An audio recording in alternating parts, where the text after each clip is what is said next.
정신 좀 차려. 이 사람들 나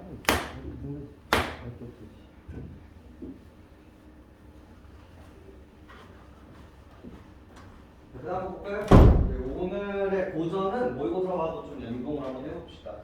저번 시간에 우리 뭐 했죠? 우리 견회요라는 작품 봤었고, 그리고 오우가라는 작품 봤었고, 그리고 앞에 풍자와 해학 라인으로서 좀 이야기를 했고, 그럼 이제 조선 후기의 이야기였었죠. 그때 이 풍자와 해학을 했었던 이 사설 시조가 있을 그 시점에 양반들은 어떤 느낌이었는지를 보여주는 게 바로 이 작품인 거거든요. 원래 어떤 느낌이었어? 임금님 사랑해요, 자연 좋아요, 행복해요, 학문 열심히 할게요, 이런 투들의 이야기들이었단 말이에요. 하지만 후기로 넘어가면서 뭐가 문제야?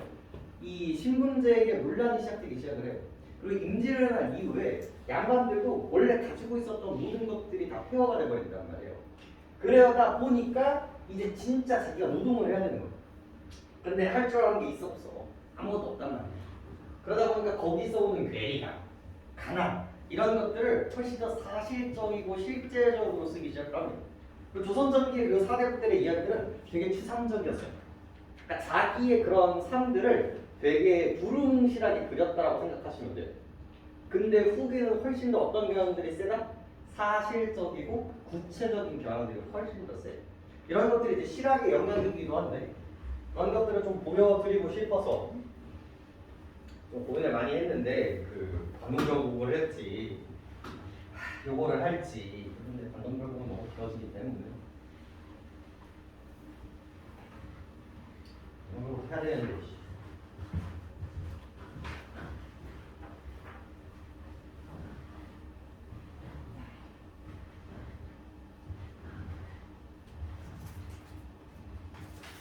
그래서 일단 모의고사 좀 볼까요? 한 장 넘겨보시면 그 지문이 이제 준비가 되어 있는데, 자, 우리 정말 많이 봤죠. 우리 규원가에서도 나왔었고, 그리고 성리인국, 삼인국에서도 나왔었던 부분들인 거고요. 그 당시 4대 부들의 사고방식 중에 하나가 바로 뭐였다? 운명론적 세계관이었습니다. 조선시대를 관통하는 세계관이라고 생각하시면 돼요. 임금님과 내가 이렇게 멀어진 것도 임금님 탓이 아니라 하나님의 탓, 이 조물주의 탓인 거고, 내가 이렇게 되어버리는 것도 다 어쩔 수 없는 부분이었다. 이런 식의 이제 사고방식으로 연결되는 게 이런 운명론적 세계관인데 좀 디테일이 이제 다르다. 이런 식으로 이제 이야기를 하고 있습니다. 백성의 힘 바람벽이 있어? 우리 같이 1학년 때 같이 하신 친구들은 한 번쯤 보신 기억이 있을 거예요. 어떤 라인들이에요? 백성 라인인 거죠. 이 백성 아저씨가 쓰는 글들의 그런 정형성들이 있는데 그 중에 하나는 뭐예요? 그 중에 하나인 자기성찰. 그리고 이제 가족의 해체. 그리고 자기 자신도 마찬가지란 말이에요. 거기에 따른 후회. 하지만 그럼에도 불구하고 이겨내려고 하는 극복 의지. 이런 것들을 가장 잘 보여주는 작품이 바로 이 작품입니다. 가볍게만 좀 보죠. 지금 흰 바람벽에 있어라는 이 작품은요, 뭐 때문에 엄청나게 중요하냐면 시상의 전환이라는 것 때문에 엄청나게 중요합니다. 그러니까 얘가 나오는 순간 이쪽이 수능이 제일 좋아하는 부분이에요. 항상 뭘 좋아해? 전환을 엄청나게 좋아해요. 원래는 부정이었는데 이거를 인해서 긍정으로 넘어간다라는 이 뉘앙스를 수능에서, 이 학교 교과서에서 엄청나게 좋아합니다. 그래서 여러분들 1학년 1학기 때 배운 시 누구예요? 윤동주 씨가 바로 이거예요. 처음에는 개같이 부끄럽지만 어떠한 계기를 통해서 이겨내고 극복하게. 이런 식의 이야기들을 보여주고 있잖아요. 이 키워드를 뭐라고 합니까? 승화라고 이야기를 한단 말이에요. 요거를 보여주기에 제일 적합한 작품 중에 하나예요. 가볍게라도 좀 봅시다. 내일은 한국말겠지만 오늘 저녁 이 좁다란 방의 흰 바람벽에 어쩐지 쓸쓸한 것만이 오고 간다. 자, 여러분들이 가지고 가야 되는 건 뭐예요? 일단 시간이에요. 오늘 저녁입니다. 그 다음에 뭐예요? 공간이에요. 방입니다. 그리고 뭐예요? 감정 찾으셔야 되겠죠? 쓸쓸한 동그라미 치시면 돼요. 난 이 화자는 이 저녁이라는 시간과 이 방이라는 공간 속에서 뭘 느끼고 있는 거예요? 쓸쓸한 것을 느끼고 있다는 걸 확인할 수 있다는 거죠. 긍정이야 부정이야? 벌써 부정이란 말이야. 이 흰 바람벽에 희미한 15촉 전등이 지치운 불빛을 내어 던지고 희미한 지치운 수식어 다 어때요? 부정적이죠. 힘이 없어요. 때글은 다 낡은 무명사츠가 어두운 그림자를 씌우고 그리고 또 달디단 따끈한 감주나 한 잔 먹고 싶다고 생각하는 내 가지가지의 외로운 생각이 헤매인다. 그래서 뭐에 대한 이야기를 하고 있어요? 이 방에 묘사를 하고 있는 거예요. 방에 뭐가 있고요? 흰 바람벽이 있고요. 내 앞에는 뭐가 있고요?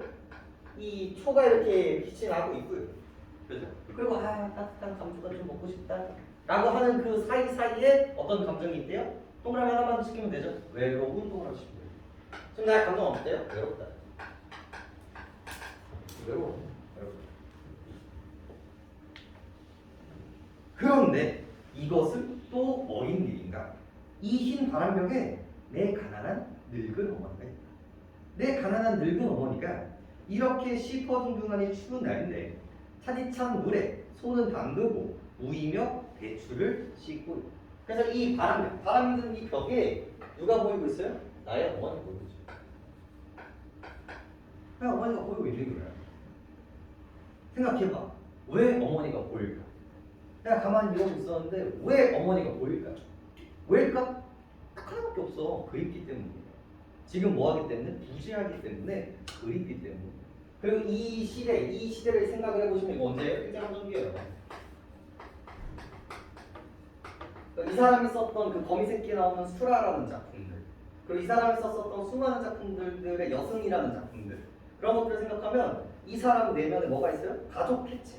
일제 강점기에 의한 가족 해체가 안쪽에 담겨 있다는 거예요. 그러다 보니까 어머니가 그리워. 지금 있어 없어 얘는? 가족 해체로 인해서 혼자 쓸쓸하고 외롭게 이 방에 있으니까 그 벽에 어머니를 떠올리는 건 그립다라는 감정을 우리가 통칠 수가 있어요.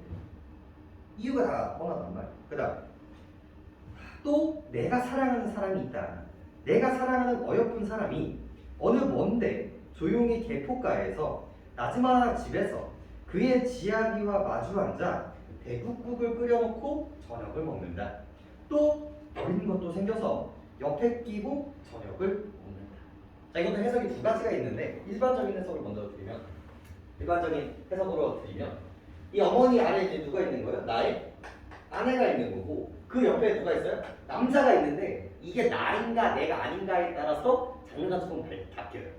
이제 여러분은 착한 어리니까 나라고 하시다.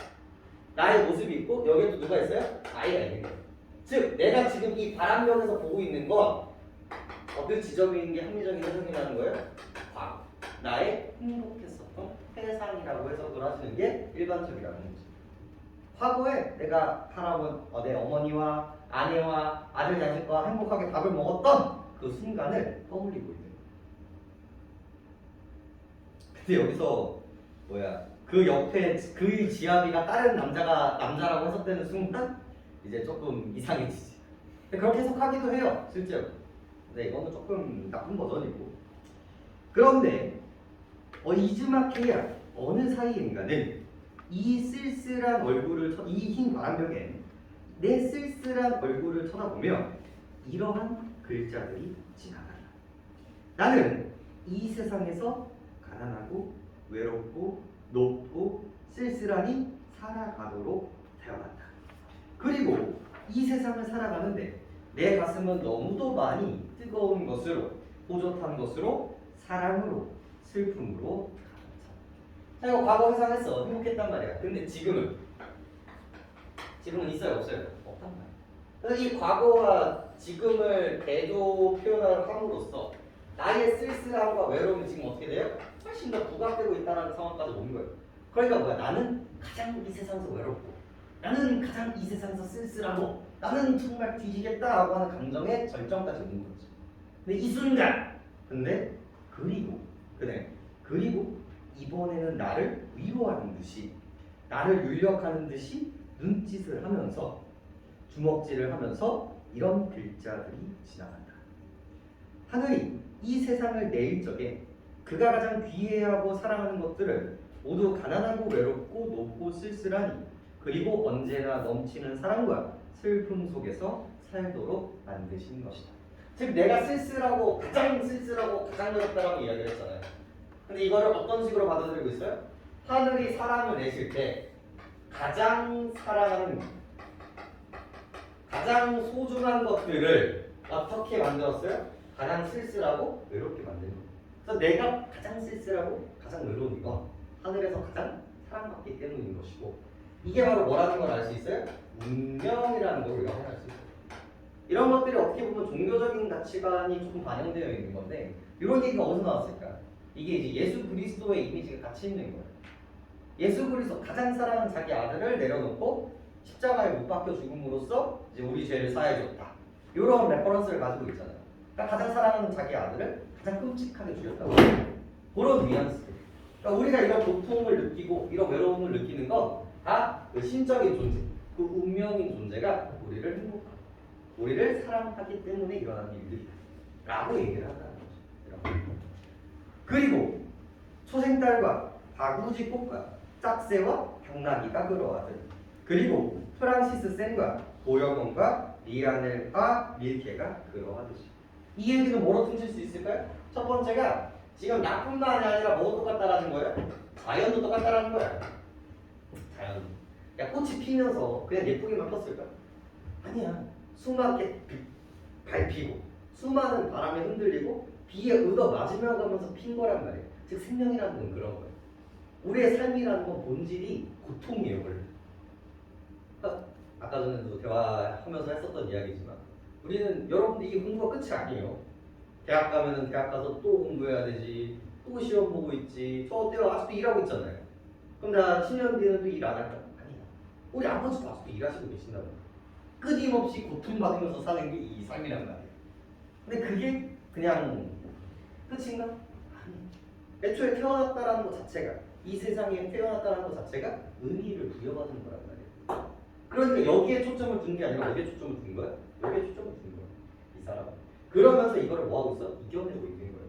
그리고 그러한 이야기들을 했었던 게, 이런 운명론적 세계관을 했었던 작가들이 프란시스 샘, 도연명, 라이넬 마리 같은 사람들이라는, 이렇게 하는 사람. 그래서 같은 동질성을 열거하고 나열하면서 자신의 주제의식을 강조하고 있는 부분이라고 보시면 되겠습니다. 이걸 뭐라고 불러요? 승화라고 불러요. 이 바람벽이는 처음에는 뭐야? 자기가 그리워했던 거 보여주고요. 그 다음에는 지금 이게 없으니까 존나게 슬픔에 좌절과 절망이 나오고요. 하지만 그 다음에는 뭐예요? 아, 이게 다 우리를 사랑해서였구나 라고 하면서 넘어가는 그런 구조를 가지고 있다. 놀아보시면 됩니다. 그죠? 자, 그 다음에는 탐군가가 나오는데요. 탐군가는 전문으로 조금 보도록 하죠. 그래서 좀 중간 넘어가시면 탐군가가 있을 거예요. 해법문학 가지고 계신 분들은 해법문학으로 좀 보시고. 아닌가? 탐군가 없겠다. 해법문학도 미안해요. 그 중간에 쭉 넘기시다 보면 중간에 탐군가가 있을 겁니다. 334페이지라고 적혀 있어요. 중간에 탐군가 214쪽. 오늘의 고전입니다. 모의고사 겸 고전.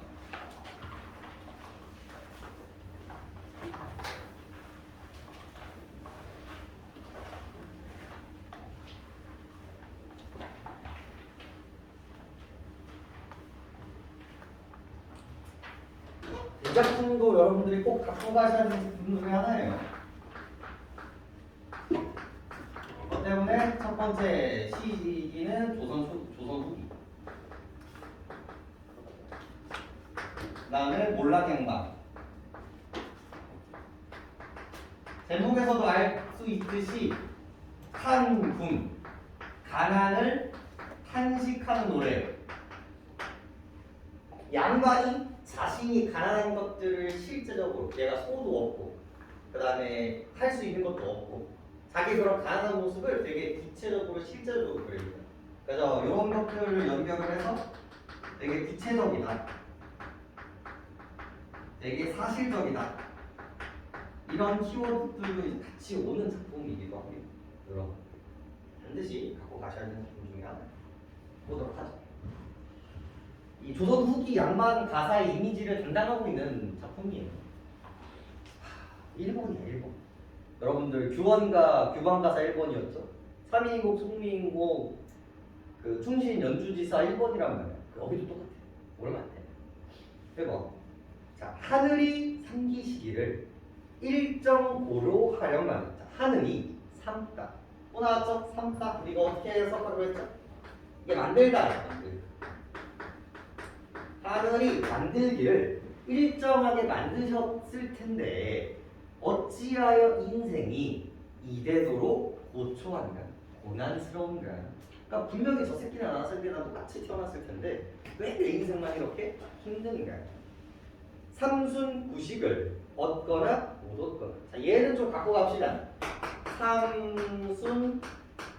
삼순구식이라는 사자성어는요, 나오는 순간 부정적인 상황, 즉 가난을 상징하게 됩니다. 해석을 해보면 한 달 동안 9끼, 30일 동안 9끼를 먹는 삶이라는 걸 통해서 가난을 상징하게 됩니다. 그래서 삼순구식을 얻거나 못 얻거나 10년 일관, 이 관을 10년 동안 하나만 쓰는 거예요. 쓰거나 못 쓰거나. 안표 누껑인들 나의같이 비어있으며 원헌 가난인들 나같이 이심할까? 라고 이야기를 하고 있죠. 자, 여기서 안표 누공, 그 다음에 원헌 간난 이렇게 얘기를 하고 있는데 얘는 지금 뭘 사용하고 있어요? 갑자기 이렇게 생뚱맞게 사람 이름 등장한단 말이에요. 여러분들 전부 다 뭡니까? 고사를 사용하고 있죠. 이게 고사를 사용했을 때는 항상 크게 두 가지 패턴을 조심하라고 했었죠. 자기의 상황과 동일한가 혹은 대조적인가를 조금 보실 필요가 있는데 여기서는 동일한 상황이고요. 심지어 얘보다 뭐하다? 더하다라는 표현입니다. 그래서 안표누공이나 원원 둘 다 고사에서 되게 가난의 상징이었어요. 하지만 그 사람들보다 훨씬 더 내가 어떻다? 가난하다 라는 것들을 통해서 강조하고 있죠. 그래서 인연의 밥그릇이 비었다고 한들 나같이 비었으며 원혼의 가난이라고 하지만 나같이 가난할까? 나보다 더 가난하다는 얘기죠. 춘일이 지지하여 포곡이 배양은 춘일 봄날이 지지하여. 자, 여기는 밑줄 쳐봅시다. 춘일이 지지하여. 그 다음에 포곡이 배야언을 이렇게 나오는데 어지간하면 여기는 해석 줄 거거든요. 어지간하면 얘를 해석하면 어때요? 뻐꾸기가 나를 재촉해요.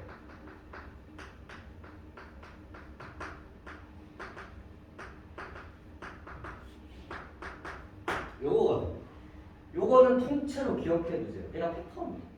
얘가 뻐꾸기가 재촉하는 이유가 뭘까요? 그리고 이 춘이 뭐였어요? 이게 봄이란 말이야. 봄 이미지 나오고 요런 이미지 나오잖아요. 그럼 100%예요. 이게 농사와 이제 연결되어서 원래 봄에는 뭘 뿌려야 돼? 씨를 뿌려야 돼요. 저희 할아버지께서 되게 크게 농사를 지으셨거든요. 아직도 기억나요. 5살짜리 저 이렇게 돌아다니다 보면은 어른들이 저한테 인사하고 그랬어요. 노래님 오셨습니까? 이러면서. 지금 우리 큰아버지가 다 날려먹어가지고 아무것도 없지만 항상 여러분들 큰아들이, 저도 큰아들이지만 그럴 때가 있었어요. 되게 대지주였단 말이에요. 이제 지나보고 있으면은 이제 인사해주시고 막 그랬는데 그때 이제 할아버지가 해주셨던 말 딱 2개인데 농사는 딱 2개가 중요해요. 하나가 시기, 또 하나가 날씨예요. 농사는 이 2개가 거의 부화를 담당한다고 얘기를 합니다. 근데 날씨는 우리 마음대로 못합니다. 이거는 어디의 영역이에요? 자연의 영역입니다. 그럼 우리 인간이 할 수 있는 건 뭐냐? 바로 시기를 맞추는 거예요. 1월, 2월에 뭘 하고 3월에 뭘 하고 4월에 뭘 하면서 인간이 이거는 노력을 해야 된다 라고 하셨던 말이 되게 멋있어서 되게 기억이 아직도 많이 남고 있어요. 이 얘기를 왜 하냐? 그만큼 뭐가 중요하다는 거예요? 시기가 중요하다는 거예요. 이때 씨앗 안 뿌리면 애가 되게 약하게 자라요. 이때 물을 안 주면 애가 죽어버려요. 그런 이제 상황인 거죠. 그래서 요거는 뭐예요? 지금 내가 씨앗을 심어야 되는데 너무 뭐였다? 너무 늦어버린 상황인 거예요. 이렇게 밑밥을 왜 까느냐? 이때 이 화자가 느끼는 감정이 뭘까요? 이렇게 딱 이 맥락이 나왔을 때 결국은 우리 서정관례잖아. 화자의 감정이 뭘까라는 거지. 이때 나오는 감정. 딱 하나야. 초조함이야, 초조. 이게 전반부의 자연시와 생각해 보시면 얼마나 차이가 많이 나는지 보시면 돼요. 초반 뭐야? 낚시야지. 야, 씨 오늘 채수하고, 아, 씨 내일 낚시하러 가자. 야, 씨 오늘 좀 목욕 좀 하고, 야, 씨 술 들고 내일 고기 고등어 안주 어때요? 이런 느낌이었잖아. 근데 이제는 실질적으로 좀 바뀌거든요. 진짜 고민하고 있는 거야.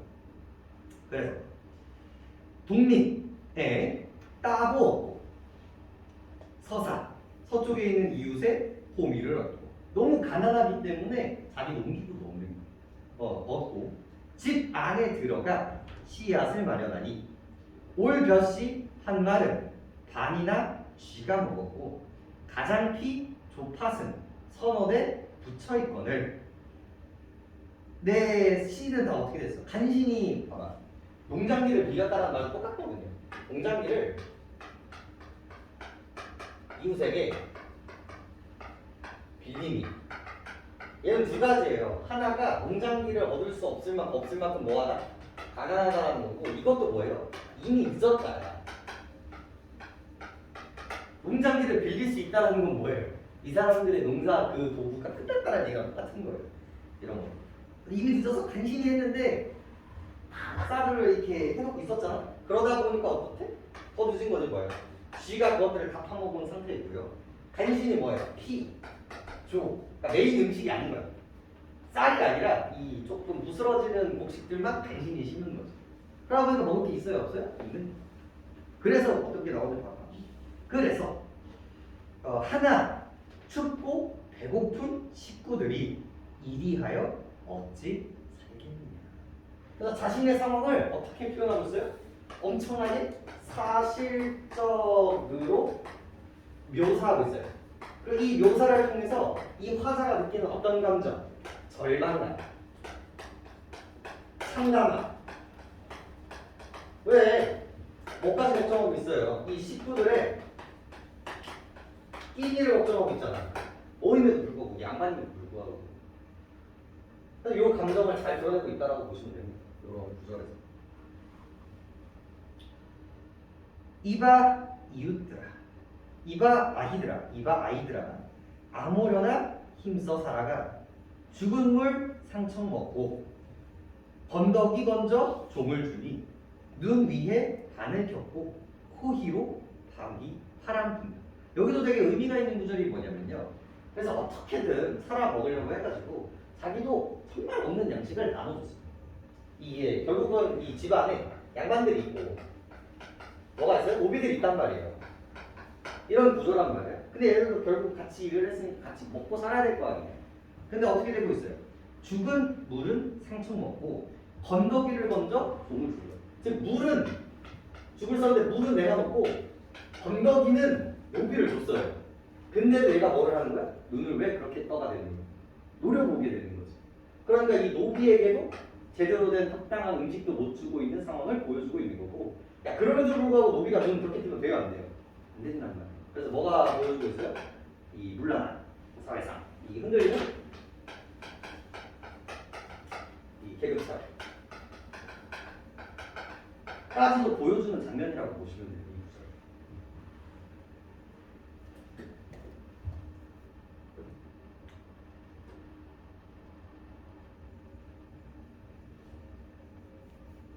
올뼈는 한 발 뜯고 한 발만 수확하고 조와 팥은 다 묻었으니 시리파 바람이는 나기도 슬찬턴가.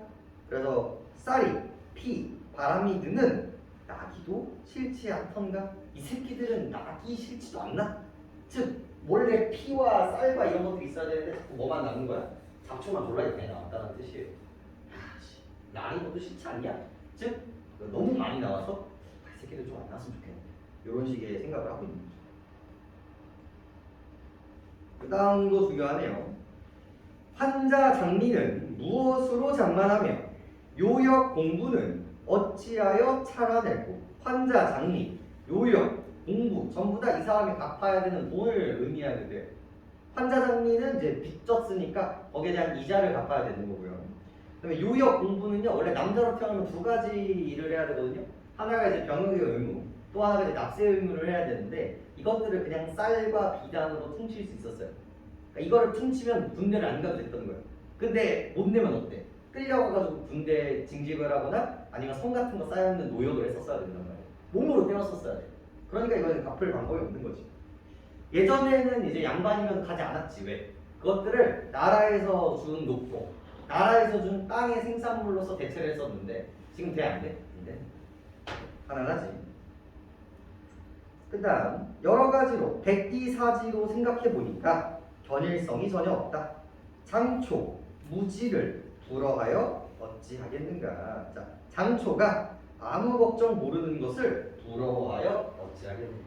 이것도 고사랑 조금 연결되어 있는 부분인데 이것도 좀 알고는 갑시다.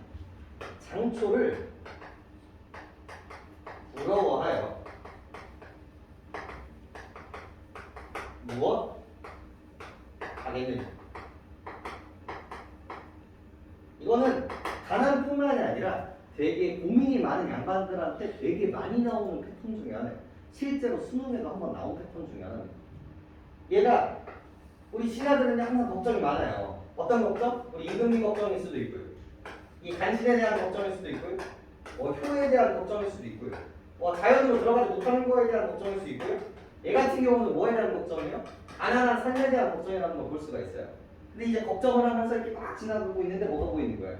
막 장초가 보이는 거예요. 길게 자란 초만 보이는 거지. 그러면서 생각을 해요. 부럽다. 왜? 저 장초는 얘가 뭐가 없기 때문이에요. 걱정이 없이 그냥 자랑만 하는 거예요. 그러다 보니까 장초가 부러운 거지. 이 씬이 중국 고사에 있어요. 그러다 보니까 수많은 작품에 조금 이제 리바이벌에서 등장을 하는 패턴이라고 생각을 하시면 됩니다.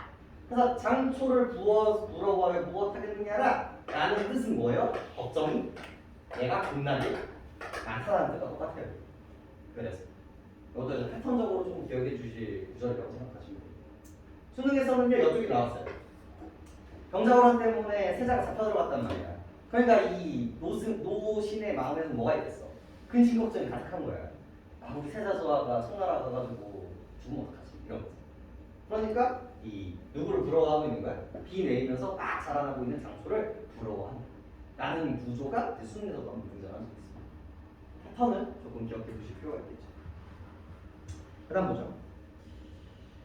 그래서 장초 무지를 부러워하여 어찌하겠느냐.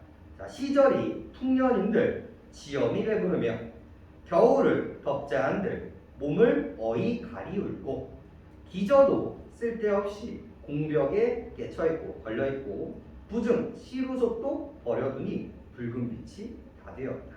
그래서 지금 상황 어때요? 시절이 풍년이지만 우리 어머니는 가난하고요. 배고프고요. 겨울이 덥다 한들 우린 뭐야? 조그마한 복장도 없는 거예요. 너무나 가난하기 때문에. 그리고 배틀에 북 가지고 뭘 만들어야 돼? 옷 같은 거, 배를 만들어야 되는데 만들지를 못하니까 걸려있을 뿐이고요.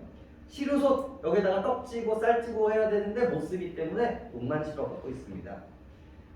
세시 상마 명일 기제는 무엇으로 향할 것이며, 즉 세시절기 명절 제사 같은 것들도 전부 다 우리 뭐야? 제사상 만들어야 된단 말이야. 근데 그런 거 할 수 있는 여지가 있다 없다? 없다. 원근 친척 내빈 완객은 어휘하여 접대할 것인가. 그래서 이렇게 제사 지내면 사람들이 막 와가지고 이제 인사도 하고 제사하고 같이 밥 먹는단 말이야. 우리 설이나 제사할 때 보시면 되겠죠. 근데 그걸 계속할 수 있는 돈이 있어요 없어요? 없어요. 그래서 계속 뭐 하고 있는 거야? 걱정하고 있는 거야. 그리고 이 걱정은요 여태까지는 가난에 한정되어 있었지만 이제는 뭐까지가 확장이 되냐면 인간 도리의 영역인 거예요. 이게 그냥 배고프고 끝나는 문제가 아니라 내가 사람이라, 내가 사대로서의 인간이라면 마땅히 해야만 하는 도리의 영역까지도 연결되고 있는 거예요. 그것도 해 못해? 못하는 거지. 그러니까 절망스럽지. 이 얼굴 지니고 있어. 어려운 일이 하고 많다. 만두도 많다. 여기까지가 절망감이라고 생각하시면 돼요. 자, 그 다음 구절 별표. 여기서부터가 이제 진짜인데 이 탐군가 작품은요 이것 때문이라도 의미가 있어요. 바로 대화 형식입니다. 그리고 추상의 구체화도 가지고 있고요. 그리고 의인법도 가지고 있어요. 이 세 가지 속성 때문에 마지막 구절이 정말 많이 나와요. 모의고사에서도 마찬가지고요. 여러분들 배우지 않더라도 활용되는 구절이라고 생각을 해주시면 됩니다. 여기서는 가난, 이랑 보이지 않는 것들을 가난 귀신으로서 형상화를 합니다.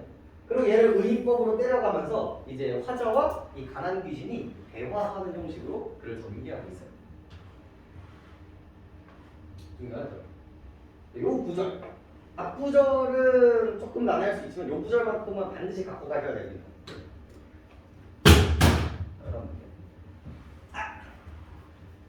이 원수 군기를 어디하여 여기려. 이 원수 같은 이 궁핍한 기순을 어떻게 이겨야 술의 분량을 갖추고 이름 불러 전송하여 일길신약 길한 날에 사방으로 가라고 하니 추추분분하여 원노하여 아주 화가 내서 이르는 말이. 자, 여기서부터 끊어봅시다. 여기서부터가 귀신이 하는 거예요. 그래서 화자가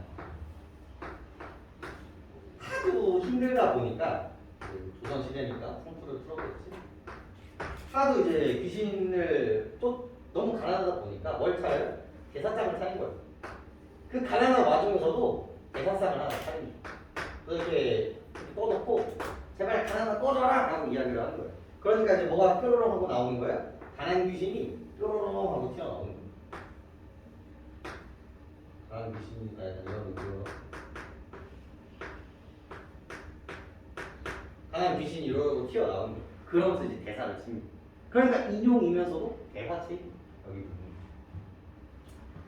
자소지로히 어릴 때부터 늙을 때나 어릴 때부터 늙을 때까지 희로 우락을 희와 로 기쁨과 슬픔과 힘듦과 즐거움을 너와 함께하여 죽거나 살거나 여일 줄이 없었는데 어디 가서 누구 말을 듣고 가라 하여 이러는가까지가 궁기의 말입니다.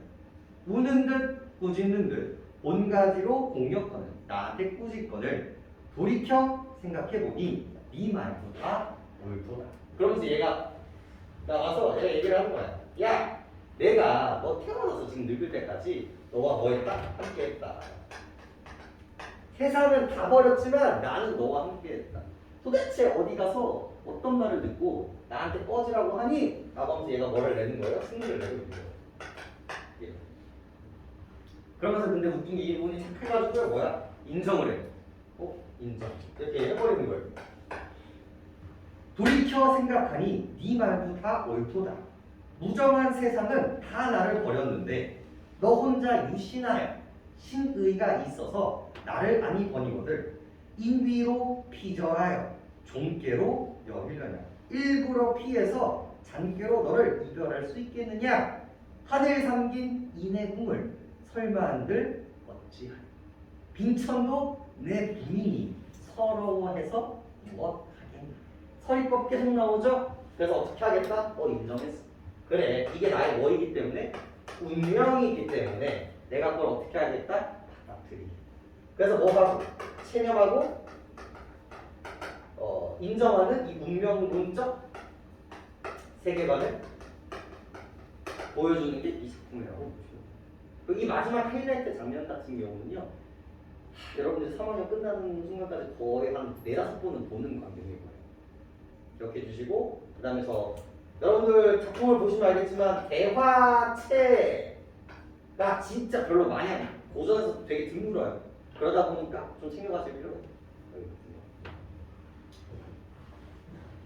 요 뉘앙스를 가지고 이제 문제를 풀어보시면 조금 더 이제 잘 풀 수 있을 거라고 생각을 합니다. 알겠죠? 그래서 다시 앞으로 보면 8번 정도만 좀 보여드리고 싶네요. 8번 앞으로 넘어오시면 8번 정도만 보고 갑시다. 나머지는 이제 해석이 되니까. 자, 탕군가는 경제적으로 몰락한 사대부가 자신이 처한 궁핍한 현실에 대해 탄탄하는 가사입니다. 이 작품에는 가난으로 인해 사대부로서의 도리를 지키지 못하는 형편과 극심한 궁핍으로 인해 사대부임에도 불구하고 종에 대한 권위를 내세울 수 없는 상황이 드러나 있죠. 어딘지 보이시겠죠? 내가 건너기까지 줬는데 얘가 눈을 부릅뜨는 거예요. 하지만 어떻게 할 수 없지.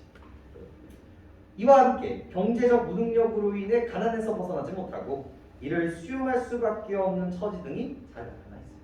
자, 3번 읽어보죠. 이 원수, 이 궁기를 어이하여 여의군. 이 씬 언제 씬이에요? 바로 이 씬이죠. 이때 이 발화를 한 이유가 뭐예요? 내가 너무 얘가 지겨워가지고 이 가만히 지겨워서 이거를 끊어내고자 하는 뭐야? 의지의 발로예요. 이 대사는 내가 이 새끼를 끊어내겠다 라고 해서 그 다음에 뭐로 이어져? 대사로 이어지게 된단 말이에요. 근데 뭐라고 얘기하고 있어요? 가난한 상황을 미리 대비하지 못하는 무능함에서 오는 또 한번 쳐보시죠. 자괴감에서 오는 라고 얘기하고 있죠. 자괴감 때문이 아니라 오히려 평생을 함께했던 이 관계를 끊어내기 위한 그런 발화였다고 생각을 하시면 자괴감이라는 단어는 안 좋지. 오히려 이 자괴감이라는 단어는 어느 부분에서 어울릴까요? 자괴감. 이거 어디갔어? 없어졌어. 여기 있었던 거 뭐야? 내가 너무 가난해가지고 뭐야? 제사도 못 지내. 우리 어머니도 굶어 죽고, 우리 그 제사 때 오시는 손님들도 대접하지 못하는 그 씬 있죠? 그 씬에서 자괴감 괜찮고요. 그런 지점들이 괜찮은 거지. 여기서는 감정은 조금 이런 식으로 생각하시면 됩니다. 자, 여기에다가 하나만 더 얹을게요. 딱 2개까지만 하면 여기는 끝납니다. 여기 다시 돌아가 보시면 누항사라는 작품이 이어지게 돼요. 246페이지로 되어 있을 거고요. 171번 누항사까지만 봅니다. 저렇게 딱 2개만 보시면 조선 후기에 가난한 양반들의 스탠스들을 그냥 다 확인해 볼 수 있어요. 누항사는 전문은 다 안 보고요. 이쪽에 중요한 부분들만 좀 봅니다.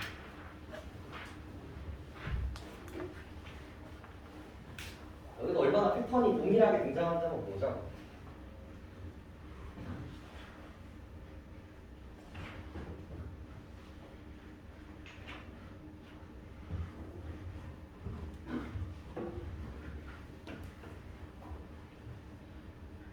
그 다음에 보실 거는 누항사라는 작품입니다. 이 누항각시도 가난한 거리라는 뜻으로서 그냥 가난하다라고 생각을 해주시면 됩니다. 이 앞부분의 오프닝은 똑같아요. 이 앞부분, 근데 앞부분의 오프닝이 어떤 식으로 시작하냐면 이 임진왜란으로 시작을 해요. 내가 임진왜란 이후에 몰락한 양반으로서 이야기를 하게 됩니다. 그래서 내가 열심히 후회는 하잖아요. 내가 열심히 임진왜란 때 칼 빼들고 나가서 전장을 했었던 거예요. 열심히 전쟁을 하고 임진왜란이 끝나고 집에 들어오니까 어때? 피폐해져 있는 거지. 그 많던 땅들, 그 많던 보석들 다 때려박아가지고 어떻게 했어? 전쟁을 하고 온 거야. 근데 남는 건 아무것도 없는 거지. 그러니까 이제 진짜 내가 뭘 해야 돼? 농사를 지어야 되는 거야. 근데 농사를 지어야 되는데 내가 할 줄 아는 게 있나? 그래서 내가 노비를 불러다가 뭐야? 그거 좀 알려줘? 같이 좀 농사 지어볼까? 라고 했지만 다 도망가 버립니다. 왜? 보수도 안 주는데 있을 필요가 없는 거거든. 그래서 진짜 이제 내가 그 노동을 해야 되는 상황이 되어버리는 거예요. 그래서 근데 이제 농사를 하기 위해서는 뭐가 되게 필요했을까? 우리 인간의 힘으로는 힘들단 말이에요. 그래서 소가 항상 필요했어요. 그래서 그 소를 누군가가 이제 지나가다가 내가 너무 딱해 보여가지고 저 시간 나면 한번 우리 집 들러. 내가 소 한번 빌려줄게. 정말입니까? 라고 하면서 썼던 씬이 있었어. 그래서 그 씬을 생각하고 그 소를 빌리러 가는 장면이 이쪽 지점이라고 생각하시면 됩니다. 자, 그래서 여기서부터 한번 보도록 하죠. 한기 대심하야 가난이 매우 극심하야 시절이 다 늦은 때에 시절이 다 늦은 때 벌써 느낌 와요. 농사 지어야 되는데 어땠어? 비가 안 와가지고 늦어버린 거예요. 서쪽 언덕 높은 논에 잠깐 지나가는 비 가는 비에 도상 무원수 길의 위에 흐르는 근원이 없는 물을 반만 짠 대결. 되게 사실적이라는 걸 볼 수 있죠. 실제로 저수지에다가 물 뽑아가지고 우리 물에다가 물 이렇게 짠하게 깔려줘야 된단 말이에요. 그런 장면들을 진짜 해주고 있단 말이에요. 이 전에 양반들의 세태를 생각해보세요. 이 새끼들 낚시한다고 하면 진짜 낚시 안 한단 말이야. 근데 얘네들은 뭐야? 진짜 농사 못단 말이죠.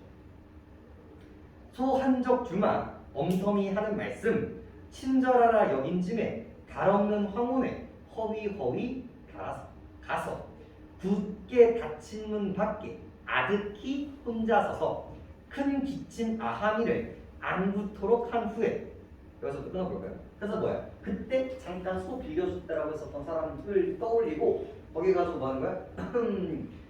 원래 뭐 했을까? 원래는 이리 오너라 했었어야 된단 말이야. 근데 내가 지금 어떤 상황이야? 쪽팔린 상황이야. 그래서 그거 못하고 기침만 하고 있는 지금 민망하니까. 여기서부터 그리고 뭐가 중요하다? 얘도 완전히 뭐가 중요해요? 대화체가 엄청나게 중요해요. 이제 누구와 누구의 대사가 왔다 갔다 합니까? 이 소주인과 이거를 빌리려고 하는 주인공의 대사가 왔다 갔다 하기 시작을 해요. 어하 누구인고? 그거 볼까요? 염치 없는 나입니다. 초경도 거의 다 지나갔는데 어찌와 계십니까? 연년에 1억이 매년마다 1억이 귀찮은 줄 알건만은 소 없는 군가 소 없는 궁핍한 집에서 해라 생각이었죠? 생각하다 햄 생각입니다. 생각이 많아 왔습니다.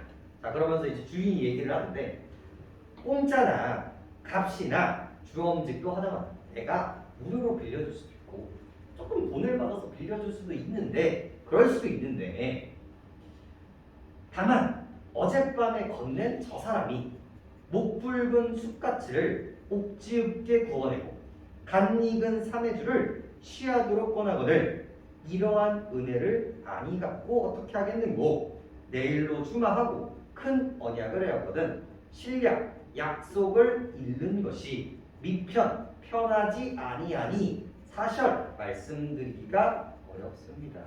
자 표면적으로 봤을 때는 뭡니까? 야, 내가 빌려줄 수 있었는데 어젯밤에 옆집 친구가 나한테 콩닥이랑 비싼 위스키 들고 와가지고 나한테 대접을 하는 거야.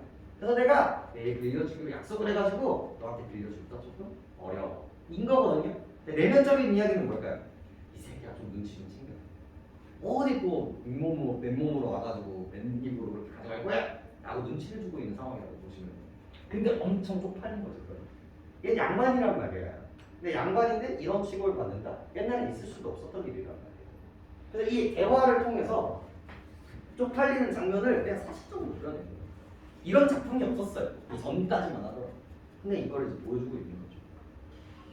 그래서 실위 그러하면 진짜 그러하면 설마 어이할꼬 헌 먼덕 쑥이 쓰고 측 없는 집신에 설피설피 물러오니 풍채 적은 형옹이 개짖을 못이로다. 그래서 지금 어때? 소 못 구하고 쭉 쳐져가지고 터덜터덜 걸어 내려오고 있는 거예요.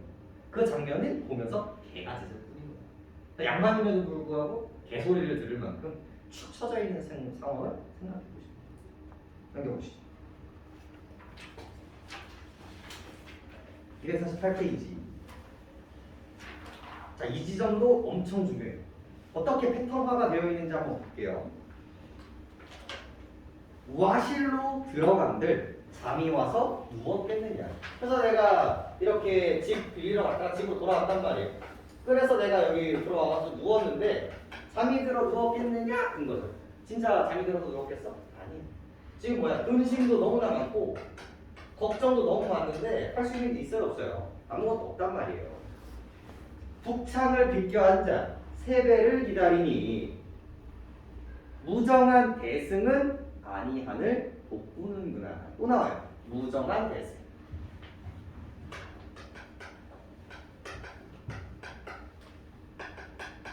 얘가 세거든요. 어지간하면 얘를 줄 거야. 꾀꼬리, 뻐꾸기 라인이에요. 근데 여기 수식어 보시면 무정한 나오거든요. 자, 우리 배웠잖아. 무정. 우리 어떻게 하기로 했어?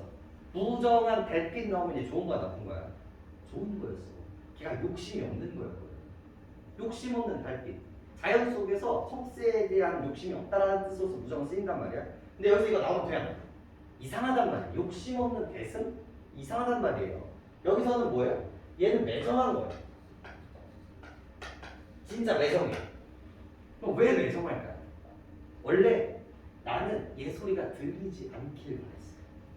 그 다음에 뭐가 나올까? 매정한 대승은 한을 돋구는데 그 아래에 수식어 볼까요? 동네 밭가리를 재촉하는 오디세이. 포지션이 어때요? 갑자기 이런 가난 라인에서 새소리가 등장한다고. 그럼 얘는 뭐의 포지션이라고 갖고 있어요? 재촉의 포지션을 가지고 있는 거예요. 원래 이 새소리가 오기 전에 뭘 했었어요? 농사를 시작했었어요. 근데 이 소리가 들리기 시작하니까 얘는 쫓아오는 거죠. 그러니까 그 새소리가 내 감정, 이 한스러움의 감정을 유발시키는 거예요.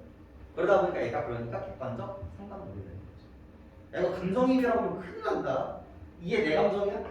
아니지. 의인법을 베이스로 하고는 있지만 나의 감정을 유발시키는 거니까 감정 유발의 매개체인 거지 감정이입이라고 하는 순간 이제 틀리게 되는 거죠. 정말 많이 나와요. 이런 패턴의 문제가 2학년 내신에서는 거의 무조건이라고 생각하시면 돼요. 패턴들을 생각해 보시고.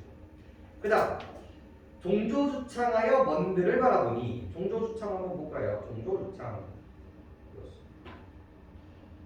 아침이 끝날 때까지 슬퍼하고 있으니까 먼들을 바라보니. 이 구절도 진짜 많이 나오거든요. 즐기는 농가도 흥이 없어 들리는구나. 패턴이죠. 밖은 어때? 밖은 봄 엄청나게 예쁘고 엄청나게 예쁜 축제가 벌어지고 있고, 하지만 나는 어때요? 슬픈 것이. 즉 긍정적 배경과 긍정적 외부와 이 부정적 자신의 내면을 뭐해시키면서 대조와 대비를 시켜줌으로써 나의 부정적 내면을 부각시키려고 하는 패턴, 문화적 패턴을 이 구조에서 확인할 수 있다. 생각하실 필요가 있겠죠. 엄청 많이 나와요, 이건. 그래서 세성 모른 한숨은 그칠 줄을 모른다. 아까운 저 소비는, 아까운 저 쟁기는 벽보임도 좋을시고 비스듬도 좋으시고. 그러니까 쟁기가 저기에 걸려 있는데 아주 날카로워요. 하지만 쓸 수 있어요? 소가 없으니까. 가시 엉긴 묵은 밭도 용이하게 갈 수 있지만 허당 방벽에 쓸데없이 걸려 있구나. 춘경, 봄도 거의 다 지났다. 후리쳐 걷어주자. 자, 끊어봅시다. 여기까지가 끝이. 여기까지가 이 사람의 고민입니다. 여기까지가 고뇌, 고민이었어요. 근데 여기서부터 이제 뭐예요? 전환이 일어나요. 시상의 전환이 일어나요. 아까 전에 있었던 우리 탄군가 역시도 어디에서 일어나? 그 귀신이랑 대화를 한 뒤에 감정이 변화한단 말이에요. 받아들임으로 바뀐단 말이에요. 여기도 똑같아요. 여기까지 고민 존나 잘하다. 딱 이 순간, 딱 이 순간 이 경험하고 집에 들어와서 앉아있는데 새소리 들리고 여기에 등이 딱 보이는 순간 다 쓸모없네. 안 해! 퇴! 하고 끝나면서 이제 생각이 변해요. 여기서부터 이겨내고 있는 거거든요. 강호에 꿈을 꾼 지도 오래려니 구복이 위로하여 어집어 잊었도다. 내가 원래 강호에 숨어서 살려고 했었는데 너무 가난해가지고 내가 그걸 잊고 있었어. 천피 기욱한데 녹죽도 하고하시오. 정말 중요해요. 유비군자들아 뭘 빌려달래? 낙대 하나 빌려줘라. 낙대 하나 좀 이미 나왔죠? 이 작품의 포인트는 뭐냐면요, 의지적 태도예요. 가난함에도 불구하고 이 가난을 극복하려는 의지적 태도인데, 이 의지적 태도의 수식어가 뭐가 붙냐면요, 사대부가 붙습니다. 사대부는 이 부정적인 환경에서 이걸 어떻게 이겨냈느냐, 어떤 가치관으로 이겨냈느냐가 되게 중요하거든요. 즉 승화에 있어서는요, 이 부정적인 감정이 어떻게 긍정적이 됐고 그 이유가 뭔지가 되게 중요해요. 여기서는요, 운명론적 세계관, 즉 나는 사대부야, 나는 이 사고방식이 이거를 극복하는 데의 계기가 돼. 이렇게 무차하게 안 살겠다는 거지. 내가 가난하게 살지언정 나는 뭐다? 사대부다. 이 사대부의 추구하는 바는 뭐예요? 조선 초기에 우리가 그렇게 배웠었던 어부사시가, 어부단가 이런 라인에서 계속 시조에서 등장을 했었던 풍요와 안분지족을 추구하는 삶으로서 나아가겠다라고 하는 게 이 작품의 포인트라고 보시면 돼요. 그럼 가보죠. 자, 그래서 유비군자들아 낚싯대 하나 빌려줘라. 노화 깊은 곳에 명월 청풍 덧치래요. 의인법 베이스로 해서 자연 친구 먹고 있죠. 임자 없는 풍월 강산에서 절로절로 늙으리. 와, 이 명월 청풍 절로절로 늙겠다. 무심한 백구야 오라 하면 말라 하래. 무심한 백구가 오라 하면 나에게 들리. 어디선가 많이 봤었던 구절이죠. 백구랑 친구 먹는 거, 명월청풍이랑 친구 먹는 거, 낙대, 절로절로 늙는 거, 전부 다 우리가 1, 2월에 봤었던 시조에서 한 주씩 다 챙겨봤었던 시조들이에요. 축적이 된다고요, 이런 패턴들이. 다툴 리 없는 것은 이것뿐인가? 또 나오죠? 속세는 갈등과 다투는 것들이지만 자연은 그렇지 않죠.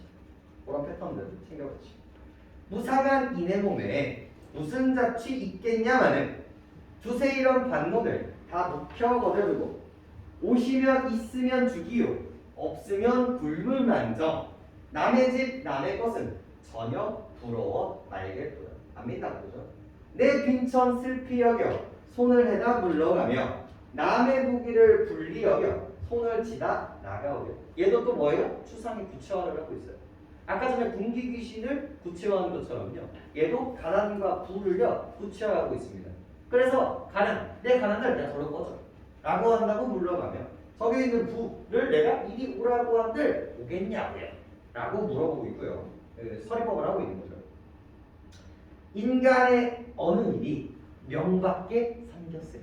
명밖에 생겼겠느냐. 즉 뭐예요? 나의 가난 역시도 뭐의 영역인 거예요? 운명의 영역인 거지.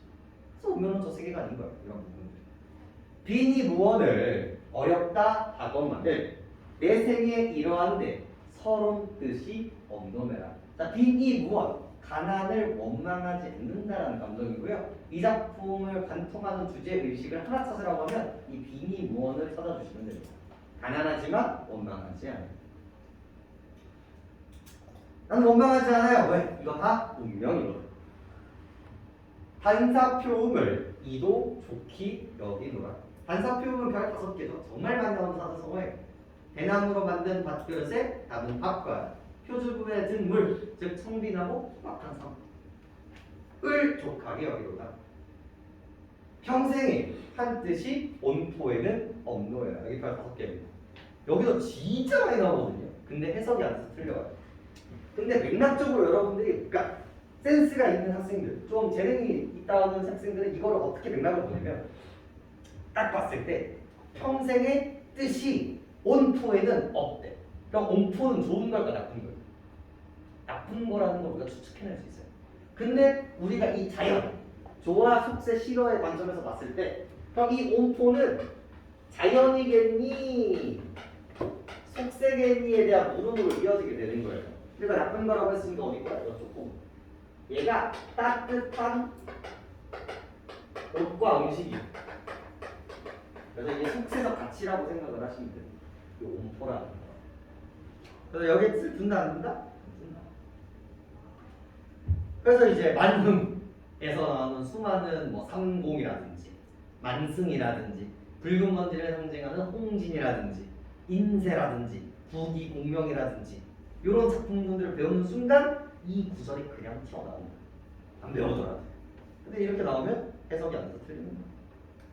태평천하에 충효를 이를 삼아 화형제, 형제와 화목하고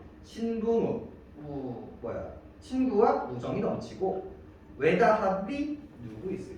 즉 화형제와 신붕을 하는 것을 그르다 하는 사람이 누구 있겠는가? 그 밖에 일이야 생긴 대로 살겠다. 그래서 이 사람은 뭐야? 가난하지만 나는 누구다? 사대. 그래서 자연 친화적으로 살면서 유교적 가치관, 화형제와 신붕을 지키고 살겠다. 그 밖의 일들은 내가 생각하지 않겠다. 뭐일지라도 가난하지 않아. 이런 맥락으로 가지고 글을 쓰는 거라고 보시면 됩니다. 이 두 작품 챙겨가시면요 조선 후기에 이런 양반 가사의 가장 큰 지점들을 여러분들 해결하는 거라고 생각하시면 돼요. 뒤에 문제들도 그래서 한문과 제가 아까 누앙스는 안 넣었을걸? 인간 한문과 정도는 조금 풀어보시면서 잘 풀어봅시다. 알겠죠? 잠깐 끊었다가요. 정말고 진도 중에 하나에 가는 길 뭐였지?